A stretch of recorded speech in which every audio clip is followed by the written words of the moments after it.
Rice মিলে বকেয়া টাকা আদায়ের দাবিতে মিছিল এবং বিক্ষোভ।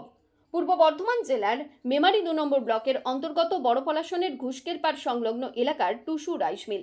বৃহস্পতিবার এই টুসু রাইস মিলের সামনেই বিক্ষোভ দেখান পশ্চিমবঙ্গ রাজ্য ধান্য ব্যবসায়ী সমিতির পূর্ব বর্ধমান সদর জোন শাখার সদস্যরা। জানা যায়, বৃহস্পতিবারের এই কর্মসূচিতে যোগ দিয়েছিলেন ধান্য ব্যবসায়ী সমিতির সদস্যদের পাশাপাশি চাষিরা। প্রায় 1 কোটি টাকার বকেয়া রয়েছে এবং সেই টাকা আদায়ের দাবিতেই এদিনের এই প্রতিবাদ মিছিল এবং বিক্ষোভ। জানা যায়, পশ্চিমবঙ্গ রাজ্য ধান্য ব্যবসায়ী সমিতির পূর্ব বর্ধমান সদর জোন শাখার যারা পদাধিকারী রয়েছেন তারা ওই মিল কর্তৃপক্ষের সঙ্গে দেখা করে আলোচনায় বসতে চান, কিন্তু মিল কর্তৃপক্ষ দেখা করতে রাজি হননি বলে সূত্র মারফত জানা যায়। তারা জানিয়েছেন, আলোচনার মাধ্যমে যদি সমস্যার সমাধানের পথ বাতলাতে হয় সেক্ষেত্রে এই রাইস মিল করতে রাজি আছেন তারা। প্রথমেই পশ্চিমবঙ্গ রাজ্য ধান্য ব্যবসায়ী সমিতির পক্ষ থেকে, বর্ধমান জেলা কমিটির পক্ষ থেকে সদ্য ঘটে যাওয়া কাশ্মীর এলাকায় যে নাশকতা ঘটনা ঘটেছে তার জন্য খুবই মর্মাহত। সমিতির পক্ষ থেকে নিহতদের আত্মীয় শান্তি কামনা করি, পরিবার পরিজনদের সহানুভূতি। সেই সঙ্গে বাংলার শুভ নববর্ষের শুভেচ্ছা আপনাদের মিডিয়ার মাধ্যমে অপামর ধান্য ব্যবসায়ী বন্ধু, এলাকার চাষি এবং সকল মেহনতি মানুষকে অভিনন্দন। এই রাইস মিলে আগে নাম ছিল লাবণ্য প্রভা। ধান্য ব্যবসার স্বার্থে সেখানে আমার ব্যবসায়ী এবং চাষিরা আনুমানিক কোটি টাকা পাওনা ছিলেন। সেই টাকা আদায়ের লক্ষ্যে আমরা বারংবার ওনার কাছে শান্তিপূর্ণ আলোচনায় বসতে চেয়েছি। এর আগে উনি আজকেই বসবো বলে আমাদের সাথে কথা দিয়েছিলেন। তো সেই মতো আমরা প্রশাসনকে জানিয়ে এবং প্রশাসনও আমাদেরকে বলেছিল যে এই গরমে যেন বেশি লোকজন জমায়েত করেন না, তাদের প্রতি মান্যতা দিই আমরা প্রত্যেকজন থেকে 2-3 মিলে এবং পাওনাদার চাষিদেরকে নিয়ে আজকে এই শান্তিপূর্ণ অবস্থান প্রশাসনকে মান্যতা দিই আমাদের এই সহযোগিতা করার জন্য। অন্য জায়গায় রাজনৈতিক সহযোগিতা করার জন্য তাদেরকে ধন্যবাদ জানাই। আমাদের এই রাইস মিলে বকেয়া টাকা আদায়ের স্বার্থে আগামী দিনে বৃহত্তর আন্দোলন গড়ে তুলব, আমরা এটা রাখি। হচ্ছে আমাদের আবেদন থাকবে ওনার শুভবুদ্ধির হৃদয় হোক। অকারণ ক্ষমতার আস্ফালন মানুষকে পতনের দিকেই ঠেলে নিয়ে যায়। তো উনি আজকে যে আচরণটা আমাদের সঙ্গে করলেন, ডেকে সাড়া দিলেন না, এটা প্রমাণ করে দিলেন উনি ক্ষমতার আস্ফালন দেখাবেন। ক্ষমতা যে আমাদেরও আছে সেটা কিন্তু আমরা প্রমাণ করতে চাইনি ওনার কাছে। শান্তিপূর্ণভাবে আমরা আলোচনা করতে এসেছিলাম এবং আপনারা সকলেই লক্ষ্য করেছেন যে আমরা 1 ঘন্টা প্রশাসনকে টাইম দিচ্ছি, 1 ঘন্টারই অবস্থান বিক্ষোভ করেছি। তো ওনার দাবির পরিপ্রেক্ষিতে বলি, উনি যেমন আমাদের দাবিটা উড়িয়ে দিচ্ছেন, ওনাকে বলতে চাই যে ব্যাংকের কাছ থেকে উনি যে টাকায় কিনেছেন আমাদের সেই টাকাতে উনি আমাদের প্ল্যানটা দিয়ে দিক, আমরা প্ল্যানটা কিনে নেব। উনি হয়তো পরবর্তীতে বলবেন আমি প্ল্যানটাকে নতুন করে চালাতে 10 লাখ খরচ করেছি কি 50 লাখ খরচ করেছি, সেটা তো আমাদের জানা নেই কারো। উনি তো দেয়ালে কোথাও লিখে রাখেননি যে আমি 10 লাখ টাকা খরচ করে মিলটা চালু করলাম, যেমন আমাদের কথাটা উড়িয়ে দিচ্ছেন।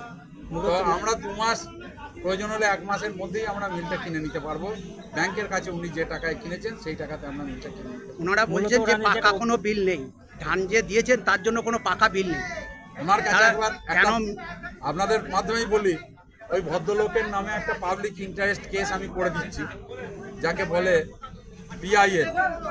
তো PIL করলে উনি কতজনের কাছে পাকা বিল দিয়ে ধান কেনেন এখন পর্যন্ত। এই যে রাইস মিলে যতগুলো ধানের গাড়ি আপনারা দেখলেন, প্রত্যেকটা গাড়িকে আপনারা চেক করুন বেরিয়ে আসার পর খালি গাড়ি, যে কার কাছে পাকা বিলটা নিয়ে বেরোচ্ছে একটা গাড়ি। উনি যেখানে আইনি যেখানে বলবেন আমরা সেখানেই প্রস্তুত আছি ওনার সঙ্গে লড়াই করতে। এবং উনি বলছেন যে অনেক মিলে ধান এখনো পর্যন্ত দেন, ওনার পাকা বিল আছে কিনা ওনাকেই জিজ্ঞেস করুন যে আপনি যে ধান ব্যবসা করেন আপনি পাকা বিল পান। মিল মালিক যেটা অভিযোগ করছে যে আপনারা ডেট চেয়েছিলেন মিল মালিকের কাছে, মিল মালিক ডেট দিয়েছিল আপনাদেরকে, উনি যেটা অভিযোগ করছেন আমি কোনো ডেট দিইনি, ওনার মিথ্যা অভিযোগ করছে। গত 6 মাস ধরে ওনার সঙ্গে কল রেকর্ডস কিন্তু আমাদের কাছে রয়ে গেছে। উনি যে একজন মিথ্যাবাদী পঞ্চক সেটা প্রমাণিত। উনি আমাদের ধান ব্যবসা থেকে উঠে এসছেন, আমাদের বলতে লজ্জা, ওনার মতো লোক আজকে বহু রাইস মিলকে শেষ করে আজকে এই রাইস মিলটা করেছেন। অনেক পরিমাণ সেই টাকা তারা ফেরত চাইছে, বকেয়া টাকা আদায় করছে। আপনি বারংবার ডেট দিয়েছেন, এর আগের ডেটটাও দিয়েছেন, আজকে মিটিং কোনো দিন আমি বলি না। তাহলে আপনাকে বলছেন যে এর আগে একটা ডেট দিয়েছেন, কোনো আজকে date নাই। আমি ও টাকা দেবো কেন? আমার দেয়ালে লিখে দেয় নাই কেন যে আমরা ধান পাটি টাকা পাবো? মহামায়াতে লেখা আছে, এখানে লিখলো না কেন? ওরা যা বলবে তাই মানতে হবে নাকি? ওরা লিখলে আমি টাকা নিতাম না, বিল কিনতাম না। আমি ব্যাংকে বলতাম, বাবু দেখুন এই টাকা বাকি আছে, আমার এই দাম, এগুলো এই টাকা বাদ দিয়ে নিন। যেমন মহামায়া লেখা আছে, সব জায়গায় লেখা থাকে। ওরা এই কথাই আমি বলছি, ওরা দেয়ালে লিখলে আমি নিতাম না মিল।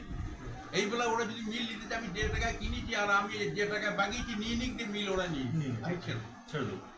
আর আমরা মিটে যেতে দিয়ে কিনেছি, হ্যাঁ, যখন ব্যাংকে যখন নিলাম হয়, ওরা ব্যাংকে নিলামটা করতে দিল কেন প্রথম কথা?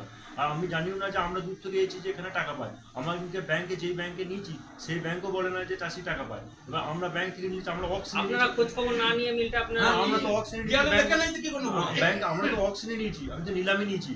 আমার তো নিলামে যখন আমি কিনতে যাই তখন চাষিরা বললো না কেন, এবং যখন মিলটা 1 বছর বন্ধ হয়ে বাগাতে 1 থেকে 1.5 বছর সময় লেগেছিল, ততদিন কেউ একটা ধান পার্টি বলে করে একটা লোকগুলো আসে না যে আমরা টাকা পাই, তোমরা এই মিলটা নিও না। বা যখন নিলামে কিনছি তখনও পর্যন্ত বলে না যে এই মিল কেউ কিনতে যাবে না বা এই মিল নিও না, কেউ কিছু বলে না। সমস্ত জিনিস চুরি করে সমস্ত নিয়ে জিনিস ধান পায়। আমার 2.5 কোটি টাকা বাগাতে বাগাতে লেগে গেছে। আর আমরা এইসব ঝামেলা যাবো কেন? আর আমরা এইসব ঝামেলা যাবো কেন? তাহলে ওরা টাকাটা দিয়ে দিক, আমাদের যা খরচা হয়েছে আমরা মিল দিয়ে দেবো। আমরা এইসব আমার এখানে মিল নেবার নেশা নাই। আমার মিল নেওয়ার নেশা নাই। ফালতু প্রতিদিন আমাকে হ্যারাসমেন্ট করছে, 50টা লোক নিয়ে আমাকে হ্যারাসমেন্ট করছে। এবার কে কত টাকা পায় আমরা কি করে জানবো? আমরা তো মিলটা নিই নাই। তারা অন্যরা যে ছিল তার জমি দখল করে রেখেছে, তাদের জমি দখল করেছে, সে নিচে আছে, তাকে কে ধরবো? আমাদেরকে ফালতু হ্যারাসমেন্ট করতে আসছে এরা। টাকাটা কি আমরা নিচ্ছি? এই বিভিন্ন রকম ভাবে আন্দোলন করছে তারা। তাদের যেটা অভিযোগ যে আগের যে মিল মালিক ছিল তারা কিন্তু প্রায় 1 কোটি টাকার উপর বকেয়া রয়েছে। সেই বকেয়া টাকা কিন্তু এই নতুন মিল মালিক তারা আপনি ডেট দিয়েছেন, ডেট তারা কোনো কথা মিথ্যা কথা বললেন, গার বার করে দেবো এখান থেকে। আমি কোনো টাকা দেবো বলি না, আমার দেয়ালে লেখা নাই, কোনো দেয়ালে লেখা নাই যে ধান পাটি এত টাকা পাবে, তাহলে আমি মিল কিনতাম না। একদম কোনো টাকা দিন দেবো বলি না, আমি কেন টাকা দেবো? এটা ওদের অভিযোগ, এটা ওদের অভিযোগ। ওদের অভিযোগ করতেই পারে যে 10 পাবে সে 20,000 বলবে, 50,000। পাকা বিল তো নয়, পাকা বিল থেকে যে পায় না পায় সেটা ব্যাংকে করা বলবে। আমরা তো ওর আগে কেউ ওদের সঙ্গে ঝগড়া করে কারণ বলে বলে দেয়ালে লেখা ছিল আমরা মুছি দিই। এখানকার চুপ কর, এখানকার লোকাল লোক বলুন দিকে দেয়ালে লেখা ছিল, এই তো লোকাল লোকেরা কিছু লেখা ছিল। তাহলে আপনি কি চাইছেন এখন? হ্যাঁ, আমি কোনো টাকা দিতে পারবো। আর যদি ওদের নেওয়া মিল থাকে আমাদের টাকা দিয়ে দিই, আমরা নিই, ওরা টাকা